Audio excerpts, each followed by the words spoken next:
Hello and welcome to the ROKER Report Extra Pod in association with the Sunderland Community Soup Kitchen. Brett here, and this week I'm joined by Ant Wardson. Ant, how are you doing, mate? Hi, Brett. Yeah, all good, mate. Always good after a 3-pointer. Thank you very much. I know, there's such nice feelings, aren't there, now, to actually be winning games and just feeling like optimistic about the future. It feels the least like a Sunderland fan I've felt in a long time. Yeah, it's probably the most optimistic I've felt supporting Sunderland for a long time, so long may it continue. Yeah, long may that rain. And it's not just me and you. I've also got Malc in Peterborough. Malc, how you doing, mate? Good evening, Brett. I'm very well, thank you. I'm equally as positive and optimistic and, buoyed by the recent successes. So, as you say, long may they continue. Yeah, no, it's a lovely feeling. And as you both sort have hinted on then, so we'll start from the beginning of the week. So, obviously, we had a very exciting late show v Crew to give us it was almost like a 2-2 win at the end of the day, I think, on that one. It was so it left us in very good spirits, and then we weren't overly convincing, I think, against Swindon. But however, at this stage of the season and the injuries we've got, I think a win is a win. Now, linking onto on the site today, actually, Rich asked the question, are we serious automatic contenders? And how do you feel at the moment? Do you think we can take those top two slots? Yeah, 100%. I mean, you've got to look at form over the season. There's loads of teams who've been in with a chance who are dropping away. You look at Hull. Hull is second at the minute, but Hull's form's patchy at best. We have 2 games in hand on Hull. I mean, we're back at the whole Jack Ross first season scenario, aren't we? Where we're going to have 3 games in hand over Hull, who are in second. But the way we're playing ever since Shrewsbury, which was about 3 weeks ago. And I thought, we've got no chance of even making the playoffs. And we've taken 13 points from a possible 15. And look where we are. We're 4th now. Like I say, we're only 5 points behind Hull with a couple of games in hand. We're hitting form. Yeah, we've got the injuries, which I'm sure we'll get into. But we've got a striker who's scoring goals for fun. We've got Aidan McGeady who's assisting. We've got Chris Maguire who's come back to form. You look at that, and there's not many teams in League One who's got the depth of what we've got. If we're not playing very well, we bring Maguire on. Maguire puts a gem of a ball across, and we score. And we can do that. We can bring the likes of Jordan Jones, who's come on during his time here, who's made all the difference. Jack Diamond, like I said, Maguire. We've got these players in our arsenal, and then we've got a player who we've signed in January who we've never seen yet. So we've got him to come in. Ross Stewart, Benji Kimpioka, I'm sure will come back and may feature in the first team. So the depth that we've got, we should be now looking at the top 2, instead of just thinking, we're going to make playoff also runs. We should be looking at being promotion contenders now. Malc, are you agreeing with Anne there? Because I was looking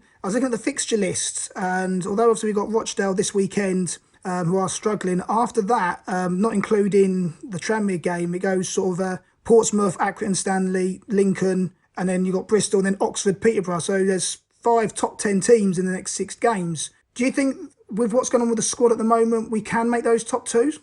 Yeah, I do. I don't think anybody's being overly optimistic in thinking that there's a chance that we can at least stay second. There's a bit more of a gap up to Peterborough at the top, but I live in the outskirts of Peterborough, as you boys know, and over the last 2 or 3 seasons, I've probably still got the historic text messages where I've been ripping the crap out of the local lads because they've done really well till Christmas. And then after Christmas, they've had a bit of a brain fart and dropped down the league. And most of the time, last year they should have got the playoffs, but the mathematics changed it, didn't they, for the PPG. Before that, they didn't even make the playoffs. So, yeah, we've definitely got a chance at getting into second. Whether we'll catch Peterborough is debatable, and it is dependent on our form continuing and their form dropping off. There is a little bit of a requirement on results for other people there. The big thing for me, obviously, we're dealing with the injuries at the back with a bit of a hodgepodge selection, a challenge that I have to say Johnson's doing very well with, and the team are doing well to make that happen as well. I'm more concerned about those scoring and creative players getting injuries. Gooch went off the other night with a calf strain. I haven't heard how his prognosis is yet. I don't know if it's been announced. But Wyke, if we have an issue with Wyke and this new lad isn't available and up to speed, that could be a major challenge. So we've got to keep Wyke fit, and we've got to just keep doing what we're doing. We ground out another victory against a team that were not interested in attacking football at all until they went behind. So, yeah, we've definitely got a chance. But we've been here before. We chucked it away big time previously. And I don't want that to happen again. And we just can't be having that. No, I think there does feel like there's a different, it's just a different mood about the club at the moment, isn't there? I think when, as you say there, we're under Ross, we just completely fell apart. I think, was it 1 win in 7 out of our last 7 games, and we went into the playoffs a team completely out of form, without a sort of hope, and we got exactly what we deserved. But, and I'll go to the strikers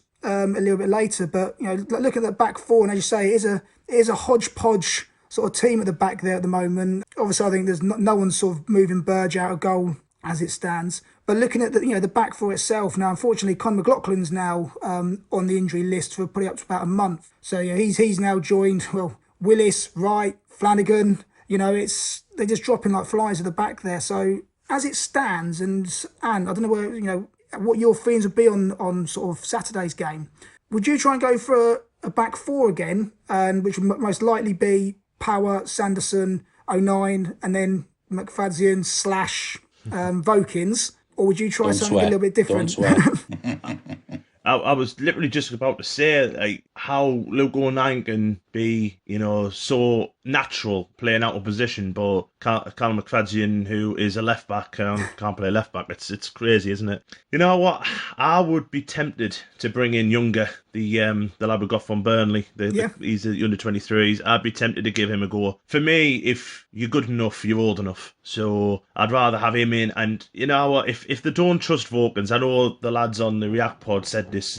What must Vokins be doing in training is very questionable. It boggles the mind, doesn't it? How he's not even getting a sniff. So it does. And I don't want to be, I don't want, all of our pods being, the McFadzean, all this, because, we've all had our say about him. We can talk about the cows come of how poor he is, but it's now time that he needs to get out of the squad. He's causing so many worries for us, and and it goes on to last night. We were playing everything down the right hand side. No wonder Gucci's calf went, because he must have ran double any of our players the amount of times he was on the ball. So it's now kind of changing the way we play by having McFadzean in the team. So we need him out. I'd be tempted if Johnson doesn't trust Vokins, I would trust O'Nien at left back. I would trust O'Nien in any position, but O'Nien would probably slot into left back. He's done right back. It's not much of a difference, really. He's on the wrong foot, but he's playing the left side of a centre half now, isn't he? He's playing on the left hand side of it, so he's using his right foot. I noticed that last night actually a few times when his passing. He's still using his right foot. He's not like he's having to change his game too much, is it? For him, so he'll play anywhere anyway.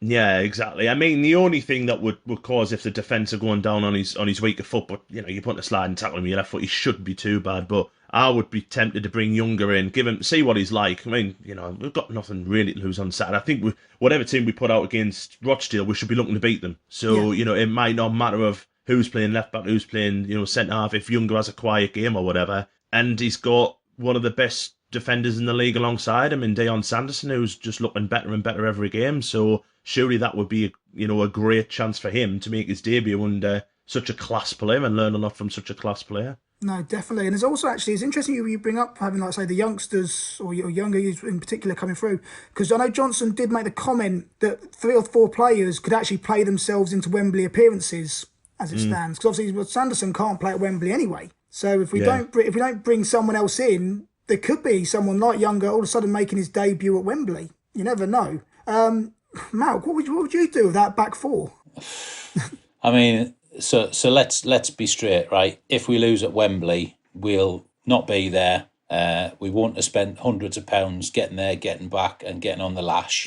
So that'll not be the end of the world, right? Even though it's Tranmere Rovers, and they're a League Two side, they're a decent footballing side.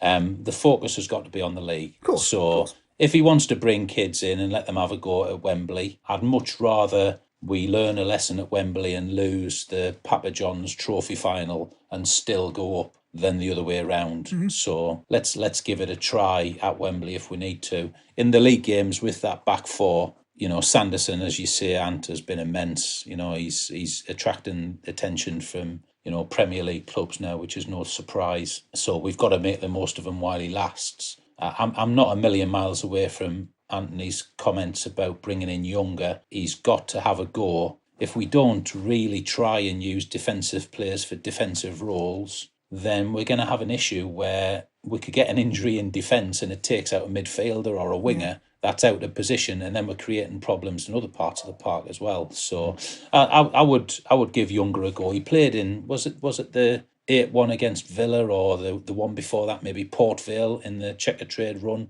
And he was really, really strong, especially in the air. He really clattered somebody that I remember quite vividly. So why not, and you've always got the option of, if he's a bit overawed or a bit ring rusty or whatever term you want to use, you've got the fallback, but let's make the plan C the starting plan without trying people who should be playing in that position, The main issue would be for me is, like, say, obviously Sanderson can't play next week at Wembley. So if Bailey Wright isn't fit, or even if Bailey Wright is fit, you've still not got Sanderson there. So you're going to be looking at. So if Younger has to make his debut at Wembley, that's going to be huge for him, isn't it? It's going to shit himself. Of course he is. Even with no fans there at Wembley, it's huge. And so why don't they bet him in now? Give him a game against Rochdale. Like I say, man, I fully expect us to beat Rochdale. This might come back to haunt me on Saturday afternoon or whatever, but surely you're going to be looking at giving him a game in one of these two games just in case he needs him for Wembley. And I'd rather him play against Rochdale on Saturday and see what he's like. And then Portsmouth, and give him a debut at Portsmouth down at Fratton Park against, the likes of Johnny Marcus and stuff. So, for me, it's a no-brainer, to be totally honest with you, especially with the possibility of him having to play at Wembley. Yeah. No, it's going to be very interesting what we do with that hodgepodge of a back four. Looking further forward into the team, so I think the next sort of question does kind of play a lot on what sort of our lineup's actually going to be. Now, as you said earlier, Gooch obviously came off, and as we're recording this, there's been no news about it. Now he's getting a scan. If we go for the buy that he's not fit for Saturday, there's a few options that we've got. Sort of 4-4-2. 4-3-3 or 4-2-3-1. Malc, for yourself, now, I sort of can see there being that partnership of Winchester, Scowen in the midfield and then sort of building around them, because I don't really think there's anybody else to play. What sort of your formation would be to then sort of lead on to who's actually going to fill those positions? The one thing that we've dabbled with is obviously the three at the back, and with the weakness of especially the left back position, and the fact that we've got a limited amount of defensive players, playing three at the back with the wing backs has got to be another option to try. Your defensive qualities are less challenged against a team like Rochdale, and I don't want to pay those guys any disrespect because they deserve to be in the same league as us, and you never know what's going to happen come Saturday at 3 o'clock. But the lads have got to take the game to the opposition. So if we went with a kind of a 3-4-3 with yes, defensively it becomes a 5 at the back, but Johnson's ideology and thinking is very different from Parkinson and even Jack Ross, where 5 at the back happens very, very infrequently, and we tend to have a lot more people in the middle of the park to try and boss the midfield, and people running into the box to try and get goals in support of the strikers. So with Gooch's challenge, even if he's only out for a week or two, I think we need to potentially go 3-4-3, and I think it's probably a case of giving Jack Diamond a go on one side and, maybe Vokins on the left to give him another dabble against the likes of Rochdale to see if he can prove his going forward capabilities, which did come reasonably well rated from his home club fans. As he came in, people did say, he's probably a better attacking winger than he is a defensive left back. So I think that's where I would go. Sure as eggs are eggs, Johnson's going to do what Johnson thinks is the best tactics and strategy for the game. So I could be miles off, but we've got to have width and we've got to play to the numbers. And sadly, the numbers mean if we go with 3 at the back as we did at times the other night, we've got a decent chance of getting through the game with a win. So just based on that, because I didn't, I gave 3 formations and you then chose a 4th one. Exactly, yeah. So if going with that then, so would you go for at the back then, based on your previous comments? Would you go for a mixture of sort of like Sanderson, 09 and Younger at the back, and then have sort of Vokins on the left, Diamond on the right, and then Winchester, Ledbetter in the centre? I would, yeah. But whoever I put Younger, if I put Younger at the left or right centre back, I'd give him some really experienced support. So maybe, I wouldn't put Younger at right centre back and then put Diamond at right wing back. Yeah. Because it's two young lads and you're just asking for trouble, So we could play Power at right midfield, or there's other players. Chris Maguire's screaming for an opportunity. He could play right midfield with McGeady up on the top left. There's lots of options, but as long as we give, if Younger's got a defensive berth where he's got Sanderson on one shoulder and an experienced wing-back option on the other. Yeah. And Vokins could be that, if he has a good day and a good game, which he's struggled to do so far, then I think that's worth a dabble. Just to try and come up with other plans, I can't believe we're talking about Plan B, Plan C, and formation 3, 4, and 5 when Parkinson had one of everything, and that was it.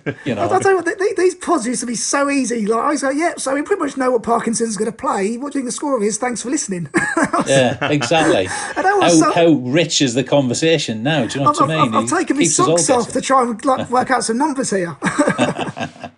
Right, so Ant, so for yourself then, before I even start, how many are you playing at the back? Yeah, I mean, like Malc has kind of stumbled on a great point of us having 3 at the back. It also means that we can't get any more defenders injured, I suppose. But if we're looking at obviously going on the premise that Younger's going to come in, we've got Younger, 09, Sanderson at the back. That could be your 3. We can move Power back in midfield, which Scowen and Winchester did a good job, but Power's more of a forward passer. So we've got 3 at the back. We can play maybe Power and Scowen or Winchester in the 2 in midfield, and it gives us that option then to go a bit more dynamic with what we're thinking forward line. I'm in agreement with Malc about Jack Diamond. I think Jack Diamond deserves another go. I wouldn't play Maguire as a wing back because I don't think he's got the energy for that or the fitness, to be honest. On the left, I mean, I want to see Vokins get another go. I don't think he's done as bad as what has been made out. Yes, he had a poor debut. He was poor against Shrewsbury, but I can't remember the game we played when we won, but he looked all right when Burton. He looked all right against Burton. I thought he played all right there. So I would be looking to give him another go. And then it, like I said, just gives us a bit more chance to be a bit more attacking against Rochdale. So, I think we kind of may have come across a different formation, but I would probably go with a 3 at the back, yeah. It's interesting that you both said Diamond in that, because he has fell away a little bit. It's sort of out of that pecking order. And even like today, when I was writing down the options, because obviously Charlie Wyke's going to be up front, and then it's going to be what formation you sort of play around him. And even I wrote down I had McGeady, Jones, Maguire, O'Brien, and then Diamond was just this afterthought completely. Where about a month ago, 6 weeks ago, he was right at the forefront of our minds. So, do you think it's more a case that Lee Johnson doesn't quite fancy him, or it's just trying to fit him into the role he's trying to play, or what do you think he is with Diamond at the moment? He's been unlucky, in my opinion. I mean, he's had a couple of games over the last 6 or 8 matches where he's had an opportunity and he's not really grasped it with both hands, and he's had a bit of a flat game. But if you go back to that Lincoln 4-0, we took him off at half-time, if I remember correctly, because he had a yellow card and he was looking a bit feisty. But he was man of the match in 45 minutes. Yeah, you know definitely. what I mean? The bloke can make such a difference to the match. So I think it's a couple of things. I think he's had a little bit of a dip. I think he's been challenged by the emergence of Maguire's form coming back, because that gives you another attacking right-sided midfielder that obviously he's got an absolutely banging dead ball and, crossing capability from wider points, as well as, the opportunity that he took the other week, which was a goal of the month contender. And Diamond's not done as much of that. So I think he's worth a go. And the one thing that is definitely brought into the game for me by Diamond being involved is the overlapping wing-back winger play. If you put Diamond on the right-hand side and let's say you've got McGeady on the right attacking side and Jones on the left attacking side, just for an example, Diamond and McGeady will overlap with each other. McGeady's proven more this season than in recent seasons that he's tracking back and getting stuck in to help out. He's putting a shift in, isn't he, actually? Absolutely, yeah. So I think Diamond deserves a go, and he'll help with the overlapping approach. He's bloody quick. If we have him at wing back on one side and say Vokins and Jones on the attacking on the other side, with McGeady either starting or being an impact sub. I'm getting a bit further up the pitch here, but That's right. you know, we've got half a dozen, maybe more players in the treatment room, and we've got a starting 11 that people would absolutely cry in their biscuits for, because you know there's still a lot of quality there. You know, so yeah, he's been unfortunate, but he needs to get back in there and make a stake for it, because you know he's a young lad and we want him to have a future at the club. Oh, definitely. No, I agree with that. So, Ant, for yourself then, we've sort of looked over the midfield. I said, what Wyke's up front without a shadow of a doubt. We had Jones, one of his very first, you know, when he was at his second start for the club, I think now, with McGeady playing as well. Do you think it worked having both them two on the pitch at the same time? Jones was kind of playing in a 10, wasn't he? And Yeah. I didn't like him there. You know, a lot of time he got the ball and his back was to, you know, Charlie Wyke. So I want Jones out wide where he can really, really make a difference. You know, he's got pace to burn. You know, he can tear, you know, right backs apart. You know, I would personally never have him in the 10 again, to be honest. I'm looking at the way Maguire's come back and doing so well. I'm not a huge fan of Aidan O'Brien, so I'm looking at maybe putting Maguire in the 10 now. And you know what, on Saturday, I would not be surprised if they give McGeady a rest and keep McGeady for Portsmouth, and I would possibly be tempted to hide Jones on the left-hand side of a 3 and put Maguire in as a 10. But, I mean, we'll end up talking, like, you know, about 9 or 10 different formations here, but... I think, you know, we've overlapped quite a few times in the moment. I think we're starting about 13 players. We're going to have about 17 players on the pitch here. But no, I would be, for Saturday, I'd be looking at maybe giving McGeady a rest. I think McGeady's done such a hard slog, such a really, really good job since he's come back. I mean, he's had to be, you know, kind of a left back as well, as after McFadzean's been making so many mistakes. So he's had to really, really put shifts in, and you know, he's 34, 35 years of age, and that's going to take its toll. And the last thing we want is in McGeady to get a muscle injury and be out for 3 or 4 weeks. So, you know, let's do game management. Let's give him a rest, I think, for that one. Yeah, well, to be fair, that does make sense. There's 15 games still to play, you know, this season. Yeah. So as you say, game management is an awful word to use, but phrase to use. But yeah, I think we need to be looking at that. So that's you up front. So Malc, you were going for were you Wyke, McGeady, and Jones for your sort of front 3? Yeah, so I agree with Ant's comments about Jones in that 10. It was weird, man. Yeah. And seeing, I don't know if it was the tactic that Johnson was trying to do, but seeing a half decent through ball go down the channel and Charlie Wyke chasing it in towards the corner flag just didn't really feel right. Yeah. You know what I mean? If it was a tactic, you know, we nearly got a goal out of it from Jones on the, you know, the right hand side of the penalty area. It just deflected over the bar, didn't it? Which, you know, that would have been a decent finish if it had tucked it in the top corner. But I'd like to potentially, if McGeady does play, and I agree he could do with a rest, although he's been stellar for a 34-year-old man, I'd like to see maybe McGeady on the right and Jones on the left with Wyke in the middle. Yep. And if you have them 3 plus Maguire in that pocket, that is some serious firepower, man. You know, even if we do rest McGeady and maybe we use Jack Diamond further up the pitch on the right, then we know that killer ball into Charlie Wyke is coming as frequently recently from Chris Maguire as it has been before that from McGeady. So, you know, we know Jones has got a good hour plus in him now.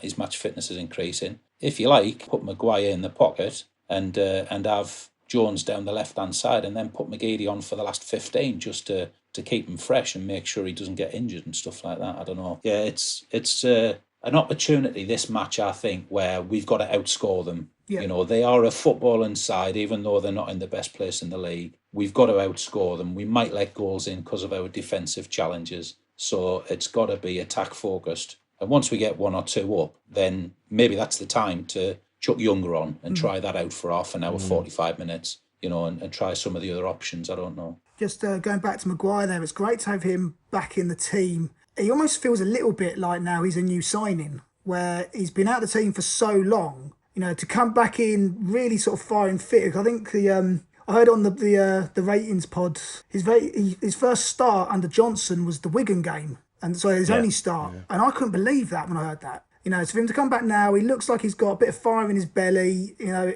and it's great to see. So, you know, hopefully, so he can keep doing it. And as Malc says there, you know, we need to be sort of outscoring, I think, because what we lack at the back. And just last comment on our team then for Saturday, and again I'll link it to one of the article from Rich on the site, and that is about that man Charlie Wyke. Is he now irreplaceable? I can't believe 6 months ago, or 2 months ago, I'd ever use those words to describe Charlie Wyke, but he's become absolutely irreplaceable for us now, isn't he, Ant?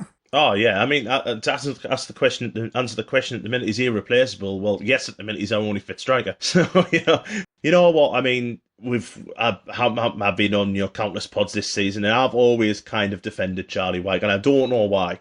Because the first half of this season, yes, he was scoring goals, but he wasn't playing very well. He was really, really struggling. He wasn't making any impact on the game, bar getting a goal. And I think it was Bum who was saying it's like winning the lottery every week with having Charlie Wyke in the team and him scoring goals. But in the last, probably since January, he's been unbelievable, man. And I mean, I read a thing today. He is the highest goal scorer in all 4 British leagues since the turn of the year. So no one scored more goals than Charlie Wyke in 2021. I think I also saw he's outscored Messi, hasn't he? Yeah, well, he is the Middlesbrough Messi, so But I mean, that's tremendous. I mean, and you know what? There's a few people deserve a bit of credit. Obviously, Lee Johnson for bringing McGeady back in, because a lot of the assists have come from McGeady. But and also Lee Johnson for you could tell in a few of his in his press conference after the game, if you can better listen to them, he says he needs Charlie to work more in the box. So they've obviously got him on the training pitch to run these channels and to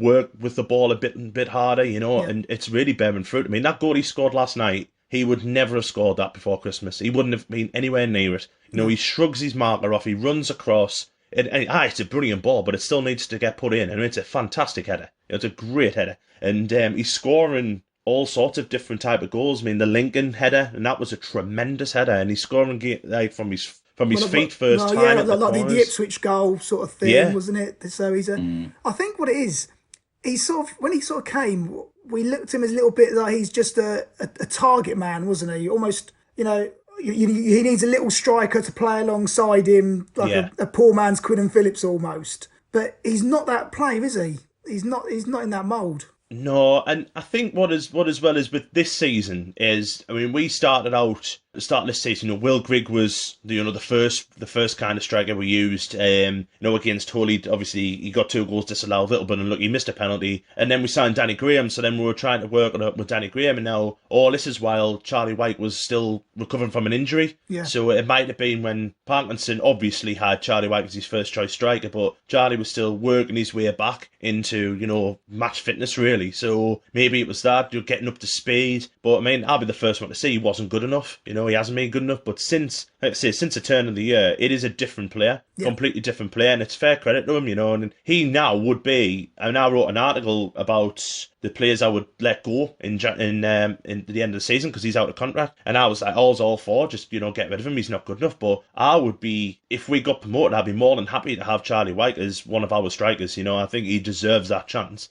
Judging off his form in the last few months, I think he's been absolutely brilliant. And to answer the question the long way around, he is irreplaceable in our team. Mal, you're nodding away there? Yeah, I mean, it's been a long time coming. The credit does deserve equal apportionment between Charlie himself and the fact that we finally got somebody in, and I don't know who it is, it might be Johnson or it might be other people, who are coaching the lad. He's being told and probably showed with video analysis and data and this, that and the other what he's doing wrong, and he's being helped to do the wrong things better and the good things even better again. He's scoring in all ways possible. He has a couple of games where he might not score, but even the games where he's not getting the goals, he's holding up better than he ever used to. He's contributing to the team now, isn't he? Yeah, he's putting a shift in and chasing the defensive players down to close down as a squad. And in one of the items I wrote a few weeks ago, we need to be careful that he doesn't get targeted by these kind of enforcer defenders as well, where they're quite happy to snap your leg, because that'll mean you're not going up this season, lads. So we've got to be careful with that. So, let's protect the lad as well, because let's be honest, the officials at this level are hardly priceless themselves, are they? So garbage. So yeah, we've got to wrap him in cotton wool, keep him scoring, and we could well do it. Right then, so let's look at Rochdale.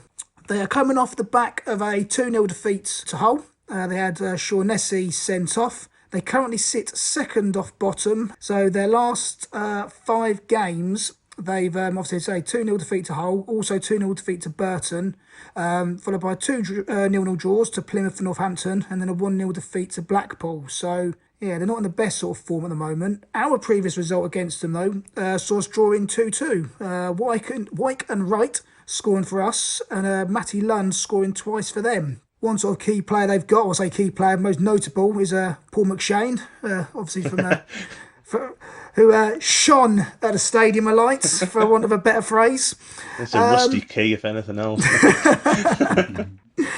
Oh, I couldn't believe he was still playing, actually, when I saw that. But so, Ant, what do we expect on Saturday from Rochdale? Yeah, you know, I mean, I will say I like watching Rochdale every time they've come. I mean, I know we've beat them majority of the times we've played them, but they do play football right. You know, they try and play out from the back. They'll be ideal for us because we can do hopefully get back to our high pressing kind of thing. But they do play football right, and I don't think they deserve to be where they are. You know, I know I've seen like those last results are poor. You know, they're not scoring many goals, they're conceding a lot of goals. But I mean, at the turn of the year, they were like drawing games 4-4 and 3-3, so they were really entertaining. Now, whether they've got like an injury or something like that, I do know that Ollie Rathbone, who I do think's a very good player, he got sent off on Saturday. Yeah. So I don't know if he's still suspended for Saturday coming. And obviously Shaughnessy, who I believe is a centre half, he got sent off, so he's obviously not going to be there. So they're going to be missing players. But you know, this and I don't really want to do a disservice to Rochdale, but we need to be beating teams who are second bottom of the league if we want to go up. So if you want to be first or second in any league, you need to beat a team who's in the relegation zone. Yeah. I mean, we've got to be looking at